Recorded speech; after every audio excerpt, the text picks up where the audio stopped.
Hi friends, எல்லாம் பால் குடிக்கிறாங்க. இந்த கிட்டி பாருங்கள், எல்லாம் பால் குடிக்கிறாங்க.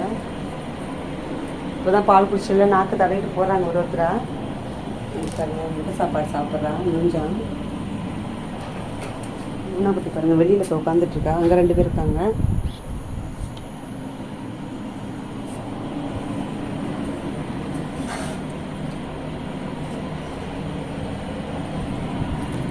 கருப்பு குட்டி இருந்திருக்காங்க பாருங்கள். புஜு 4வது பொண்ணு.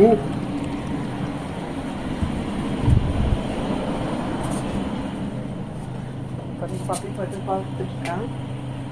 பப்பி பால் கொடுக்குறா பாருங்கள் குழந்தைக்கு. இங்கே 2 குட்டி விளையாடுது பாருங்கள். இங்கே ஒன்று விளையாடுது, இங்கே ஒன்று படுத்துட்ருக்கு. இங்கே பாருங்கள், இங்கே ஒன்று பூந்துட்டுருக்கு பாருங்கள். எத்தனை பேர் இருக்காங்க பாருங்கள். வீட்டு ஃபுல்லாக பூனையாக இருக்குது எனக்கு.